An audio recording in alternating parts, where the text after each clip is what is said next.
War 2 का trailer आया और सबने ढूंढ निकाला कियारा आडवाणी कर्नल लूथरा की बेटी बनने वाली हैं, जिनको major Kabir ex major Kabir से धोखा मिलेगा। लड़की के बाप को गुस्सा आएगा, लड़की का दिल टूट जाएगा। लेकिन किसी ने सोचा ऐसा क्यों होगा और ये ऋतिक रोशन अचानक जापान कैसे पहुंच गए। चलो एनटीआर तो एचआर का पीछा कर रहे हैं, बट एचआर खुद किसके पीछे पड़े हैं। अल्फा नाम तो सुना ही होगा, आप सिर्फ इसे देख रहे हो आलिया भट्ट, शर्वरी, बॉबी देओल की मामूली फिल्म की तरह, लेकिन इस अल्फा शब्द में मुझे स्पाई यूनिवर्स का भविष्य नजर आ रहा है। पॉइंट नंबर 1, काफी लोग बोल रहे हैं कर्नल लूथरा ही इस स्पाई यूनिवर्स के असली विलन होंगे, क्योंकि ये बंदा जरूरत से ज्यादा सब कुछ जानता है। वॉर 1 को वॉर 2 से जोड़ा, फिर पठान में जिम और कबीर को आपस में जोड़ दिया। ये लूथरा के दिमाग में पूरा स्पाई यूनिवर्स का कच्चा चिट्टा मौजूद है। कहीं ऐसा तो नहीं लूथरा सर गुरु द्रोणाचार्य की तरह हैं, वो महाभारत में कौरवों की तरफ से ही लड़ेंगे, चाहे वो कितने गलत क्यों ना हो, ये अपनी लॉयल्टी चेंज नहीं करेंगे। लेकिन द्रोणाचार्य ने पांडव और कौरव दोनों को बचपन में पढ़ाया था, यानी लूथरा साहब इधर स्पाई यूनिवर्स को ट्रेन कर रहे थे, बट अंदर से कौरवों की जंग लड़ रहे थे। क्योंकि कुछ तो ऐसा हुआ है जिस वजह से कबीर भैया ने लूथरा को ही किडनैप कर लिया है।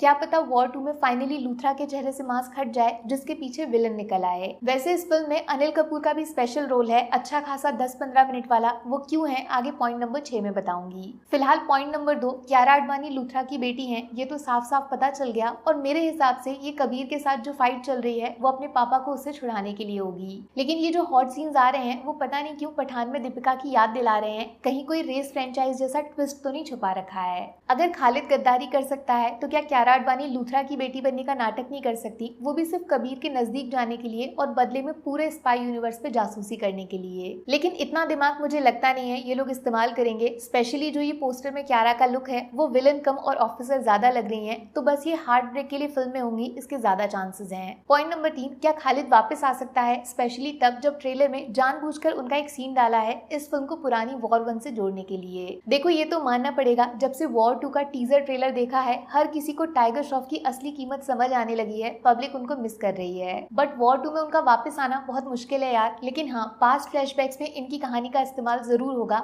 100% होगा, जिसमें टाइगर का कैमियो भी दिखाया जाएगा। पॉइंट नंबर 4, एनटीआर का स्पाई यूनिवर्स से जुड़ना प्रोफेशनल कम और पर्सनल ज्यादा लग रहा है। वैसे मेरे हिसाब से तो ये सेम उसी दुश्मन से लड़ रहे हैं जिन्होंने जिम को किडनैप किया था। तो चांसेस बनते हैं ना एनटीआर जिम के भैया हो और पठान में जिम की विदाई के बाद वो अपने भाई को ढूंढ रहे हैं, और शुरुआत उसके बेस्ट फ्रेंड कबीर से की गई है। पहले उस दुश्मन के पास गए जिन्होंने जिम के परिवार को मार डाला था, बाद में कबीर से आके भिड़ेंगे, तब पता चलेगा पठान ने जिम को बाय बाय किया था। और ऐसे ही एनटीआर आगे भी स्पाई यूनिवर्स में दर्शन देते रहेंगे। वैसे अंदर की बात यह है, एनटीआर ने वायरएफ के साथ मल्टीपल मूवीज की डील साइन की है, उनका कैरेक्टर वॉर 2 में खत्म नहीं होगा, तो ये बात कंफर्म है वो विलन किसी एंगल से नहीं है, बैटमैन सुपरमैन टाइप मामला है। हाँ, तो पॉइंट नंबर 5, वॉर 2 के ट्रेलर में घटिया वीएफएक्स तो सबने नोटिस कर लिए, लेकिन उसी वीएफएक्स के अंदर गौर से देखा मेजर कबीर के साथ ये लड़की है कौन। मानो या ना मानो, इस ट्रेलर का सबसे मिस्टीरियस और सबसे इंपॉर्टेंट चेहरा यही लड़की है दोस्त, जिसको खुद कबीर को बचाने आना पड़ा। अब या तो ये फैमिली एंगल होगा, लूथरा की बेटी नंबर 2 जिसको बचा के कियारा आडवाणी का गुस्सा ठंडा किया जा रहा है, या फिर ये खालिद से भी जुड़ा हो सकता है, जिसके रास्ते उसकी कहानी को वॉर 2 से जोड़ा जा सकता है। लेकिन ये जो भी है, इसके पीछे जूनियर एनटीआर हाथ धोकर पड़े हैं। ये ट्रेन वाला एक्शन सीन टीजर वाले एनटीआर के ट्रेन सीन से जुड़ा है। इवन कार में बैठकर एनटीआर ने इस लड़की का पीछा तक किया है।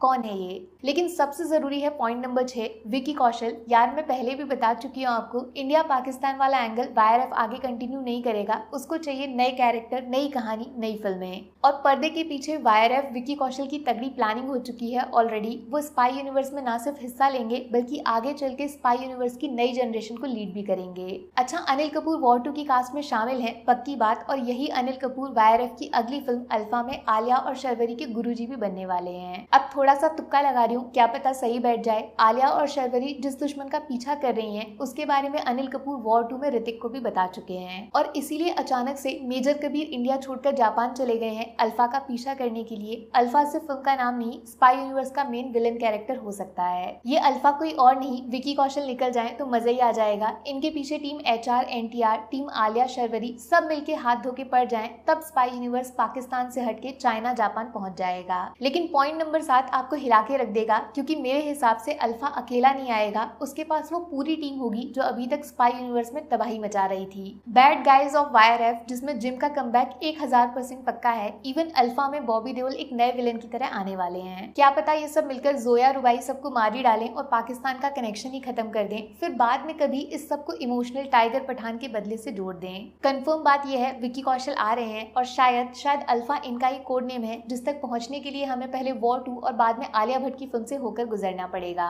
और इस पूरे विलेन एंगल का मास्टरमाइंड शुरुआत से ही स्पाई यूनिवर्स के पांडवों पे नजर रख रहा था। कर्नल लूथरा और उसका दुर्योधन अब इस वॉर को वर्ल्ड वॉर में बदल देंगे। भाई मेरा दिमाग यहाँ पे चलना बंद, अब आपकी बारी है। अपना दिमाग स्टार्ट कर दो, कमेंट सेक्शन खुला है। स्पाई यूनिवर्स को अपने हिसाब से आगे बढ़ाओ। बाकी वीडियो में कुछ पसंद आया हो या फिर कुछ शिकायत करनी हो तो मैं आपको इंस्टाग्राम पे भी मिल जाऊंगी, वरना थोड़ा सा इंतजार करिए। मिलूंगी आपसे अगले वीडियो में। Take care, bye bye.